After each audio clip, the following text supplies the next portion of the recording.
नमस्कार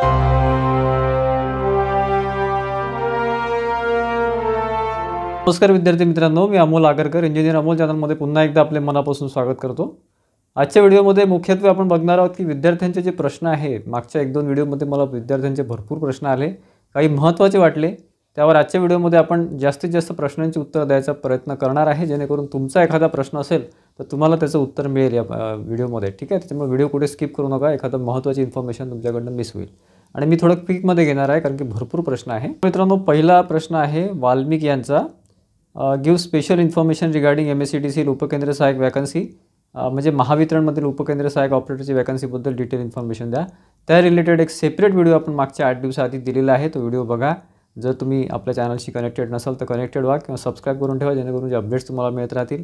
या व्यतिरिक्त आणखी काही अपडेट असेल किंवा उपकेंद्र सहायकचं काही स्ट्रॉंग अपडेट आपल्यापर्यंत आलं तर आपण तुमच्यापर्यंत नक्कीच पोहोचू पुढच्या काही दिवसामध्ये, जर आलं तर। ठीक आहे, त्यानंतर बघा कुणाल यांचा प्रश्न आहे, डिप्लोमा इलेक्ट्रॉनिक ब्रँचसाठी कुठली पोस्ट असते वगैरे, तर JEEच्या पोस्ट असतात डिप्लोमासाठी, परंतु इलेक्ट्रॉनिकच्या वॅकन्सी ह्या खूप कमी निघतात, सेंट्रल गव्हर्नमेंटमध्ये थोड्याफार निघतात आणि त्यातल्या त्यात डिप्लोमाच्या आणखी कमी निघतात। ठीक आहे, त्याच्यामुळे तुम्हाला संधी नाहीच असं भाग नाही आहे, संधी आहे थोडीफार, परंतु MSCBमध्ये नाही आहे, तुम्हाला अदर डिपार्टमेंटमध्ये ट्राय करावं लागेल जिथे इलेक्ट्रॉनिक्स एलिजिबल आहे। त्यानंतर परत एक प्रश्न आहे बलराम यांचा, सर महाट्रान्सको ए टेलिकॉमसाठी वॅकन्सी पुढे येणार आहे का?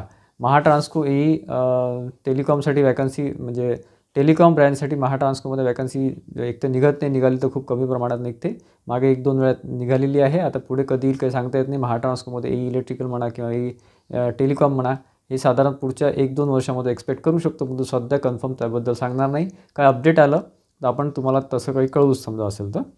आहे अंकुश यांचा की सर महावितरण महापारेषणमध्ये नवीन वॅकन्सी कधी येईल? मित्रांनो, आताच बल्कमध्ये मोठ्या प्रमाणात 2-3ही कंपन्यामध्ये वॅकन्सी येऊन गेलेल्या आहे, त्याच्यामुळे पुढचे 1-2-3 वर्ष कधी वॅकन्सी येईल काही सांगता येत नाही, परंतु थोडेफार त्याच्यामध्ये अपडेट्स असले, काही त्या रिक्वायरमेंट असल्या, काही वॅकंट पोझिशन असल्या तर त्याच्यानुसार आपल्याला पुढे अंदाज येतो की वॅकन्सी कधी येईल। त्यासाठी आपल्या चॅनलशी नक्की कनेक्टेड राहा, जे काही इन्फॉर्मेशन आपल्यापर्यंत पोहोचते ते तुमच्यापर्यंत पोहोचवण्याचा आपण प्रयत्न करत असतो, त्याच्यामुळे एखादी अपडेट महत्त्वाची तुम्ही मिस करू नका। पुढे वॅकन्सीबद्दल थोडंफार जरी शक्यता असली 2-4 महिन्यामध्ये तर आपण नक्की अपडेट देऊ। उपकेंद्र सहायकबद्दल एक प्रश्न चांगला आहे इंगळे यांचा की सर उपकेंद्र सहायक भरतीमध्ये फक्त ॲप्रेंटिस असली तर चालेल का?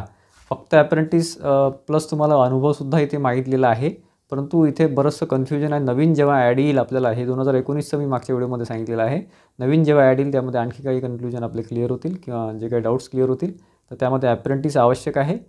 ते कुठल्याही कंपनीची कुठल्याही याची चालेल, परंतु 1-2 वर्ष तुम्ही प्रायव्हेटचा कुठला तरी एखादा एक्सपिरियन्स असणं आवश्यक आहे, असं त्यांनी ॲडमध्ये म्हटलेलं आहे, जुन्या ॲडमध्ये। ठीक आहे, टेक्निशियन 3चा रिझल्ट म्हणजे महाजनको टेक्निशियन 3चा रिझल्ट कधी लागेल असा एक प्रश्न आहे।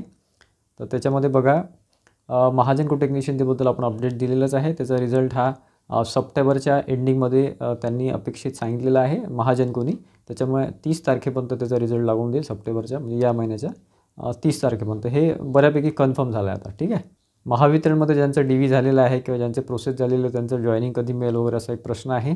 मिहीर नाव आहे त्यांचं, तर त्याच्यामध्ये बघा मित्रांनो 9 आणि 10ला एक सेपरेट त्यांनी घेतलेलं आहे किंवा ॲडिशनली घेतलेलं आहे DV, त्यानंतर तुमची साधारण 15 दिवसामध्ये म्हणजे सप्टेंबरच्या एंडिंगमध्ये फायनल लिस्ट लागेल आणि त्याच्यानंतर पुढच्या महिन्यामध्ये ऑक्टोबरमध्ये तुमचं जॉईनिंग सुरू होईल। ठीक आहे, एक प्रश्न आहे अभिजित यांचा की महाट्रान्सकोमध्ये टेक्निशियन 1 आणि 2 याचं वेटिंग लिस्ट कधी लागेल? तर वेटिंग लिस्टबद्दल काहीही कन्फर्मेशन नसतं मित्रांनो, वेटिंग लिस्ट हे त्यांना वाटलं तर लावतील अन्यथा नाही लावतील, त्याच्यामुळे कसं आहे की बऱ्याचशा गोष्टीमध्ये आपण इथे क्लिअर सांगू शकत नाही किंवा वेटिंग लिस्ट लागेल नाही लागेल कधी लागेल वगैरे, पण त्यावर जास्त डिपेंड राहू नका।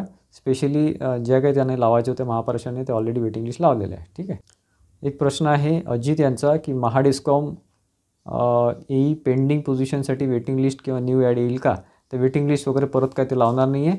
ठीक आहे, जे असं एक आपल्यापर्यंत माहिती आहे, परंतु पुढे नवीन ॲड त्याबद्दल येऊ शकते। जर वेटिंग लिस्ट लावली तर ॲड येणार नाही आणि जर ॲड परत आली तर वेटिंग लिस्ट ते क्लिअर करणार नाही, 2पैकी ते डिसिजन घेतील, परंतु शक्यतोवर ते नवीन ॲड टाकतात। वेटिंग लिस्ट त्यांना जर लावायची असती तर आतापर्यंत लावली असती असा माझा अंदाज आहे, जर लावली तर फारच चांगलं। एक प्रश्न आहे कामाचा प्रश्न आहे म्हणजे महत्त्वाचा प्रश्न आहे, भारत यांचा प्रश्न आहे की सर मुंबई हायकोर्टने 13 सप्टेंबरला SCBCचं रिझर्वेशन रद्द केले वगैरे वगैरे वगैरे असा प्रश्न आहे।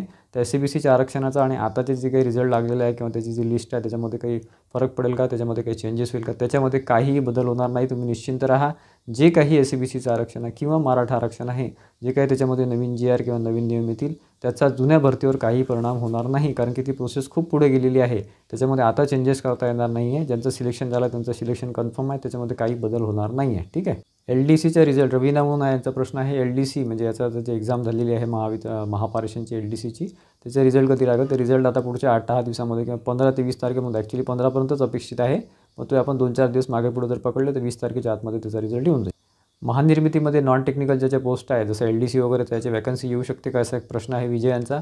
तर 100% येणार आहे आणि या इयरमध्ये म्हणजे या वर्षीच्या शेवटपर्यंत ही वॅकन्सी तुम्हाला दिसणार आहे. एक्झॅक्ट सांगता येणार नाही. आणखी काही माहिती आपल्यापर्यंत आली तर आपण पुढे एखाद्या व्हिडिओमध्ये तसं सांगू. ठीक. एक प्रश्न आहे नगर परिषदमध्ये वायरमनची पोस्ट असते का? तर वायरमनच्या पोस्ट वगैरे तशा निघत नाही, परंतु थोडेफार तिथे जर क्लास 4च्या पोस्ट आल्या तर त्यामध्ये वायरमन इलेक्ट्रिशियन ते टाकू शकतात. BTech कॉम्प्युटरच्या जागा असतात का वगैरे असा प्रश्न आहे. BTech कॉम्प्युटरचा प्रोग्रामर म्हणून एक पोस्ट असते, असिस्टंट प्रोग्रामर. तिन्ही कंपनीमध्ये ती कधीही निघू शकते. 2-3 वर्षामध्ये ती पोस्ट आलेली नाही आहे, त्याच्यामुळे चान्सेस आहे की ती येऊ शकते. कारण कन्फर्म सांगता येत नाही, काय अपडेट असेल तर आपण तुम्हाला सांगूच. ठीक आहे. MIDCबद्दल भरपूर प्रश्न असतात विद्यार्थ्यांचे की पंप ऑपरेटरचा रिझल्ट कधी लागेल वगैरे, त्याबद्दल सांगा किंवा कट ऑफ द्या वगैरे. तर त्याच्या रिलेटेड थोडंफार अपडेट आपल्यापर्यंत आलेलं आहे, पण ते कन्फर्म नाही आहे मित्रांनो रिझल्टबद्दल. तर पुढच्या काही दिवसामध्ये आपण त्याबद्दल सांगू. जे काही कन्फर्म आपल्याकडे अपडेट आला आहे तर आपण सांगू, आणि कट ऑफचा सुद्धा व्हिडिओ आपण घेऊ. फक्त माझ्याकडे फीडबॅक हे सफिशियंट आलेलं नाही आहे, खूप कमी फीडबॅक आलेले आहे. तुम्ही जर असं वाटत असेल, तुम्ही MIDC एक्झाम दिली असेल तर मला फीडबॅक द्या किंवा मला मेसेज करा की सर माझा स्कोर इतका होतो आहे. त्यानुसार आपण कट ऑफचा व्हिडिओ घ्यायचा प्रयत्न करू. प्रत्येक यांचा प्रश्न आहे की इलेक्ट्रिकल महाट्रान्सको वॅकंट पोझिशन आणि वेटिंग लिस्टबद्दल प्रश्न आहे. तर मित्रांनो, वेटिंग लिस्ट ही तुम्हाला मी परत सांगतो आहे की वेटिंग लिस्ट हे त्यांच्यावर डिपेंड असते. लावायची नाही लावायची, जॉईनिंग करून घ्यायचं नाही घ्यायचं, ते त्यांचे अधिकार असतात. त्यामध्ये कोणी काही करू शकत नाही. वॅकंट पोझिशन ह्या आधी पण होत्या, आता पण आहे, पुढे पण राहणार आहे, पण तो पूर्णपणे वॅकंट पोझिशन ते फिल करत नाही किंवा भरत नाही. त्याच्यामुळे जर त्यांना वाटलं तर ते वेटिंगमध्ये घेतील, अन्यथा नेक्स्ट इयरमध्ये एखादी नवीन ॲड महाट्रान्सकोची काढतील, ते असं काढू शकतात. ठीक आहे. त्याच्यामुळे वेटिंगवर जे डिपेंड आहे त्यांनी 100% वेटिंगवर डिपेंड राहू नये, कारण की काही गोष्टी जसं महावितरणने वेटिंग लिस्ट लावलेलीच नाही आहे, तर त्यांचे थोडे चान्सेस आहे की ते वेटिंग लिस्ट लावतील पुढे 1-2 पोस्टसाठी वगैरे, पण कन्फर्म सांगता येत नाही की सगळ्याच पोस्टसाठी लावतील की नाही लावतील. त्यांच्या रिक्वायरमेंटनुसार त्यांना गरज वाटली तर ते भरतात, त्यांना तर भरत नाही किंवा मग 1-2 वर्षात नवीन ॲड काढतात. ठीक आहे. तर मित्रांनो, तुमच्या बऱ्याचशा प्रश्नांचे उत्तर द्यायचं मी थोडाफार इथे प्रयत्न केलेला आहे. आणखी प्रश्न भरपूर आहे, त्यामुळे परत एखादा व्हिडिओ घेऊ. तुमचे आणखी काही प्रश्न असेल तर मला परत कमेंट करा.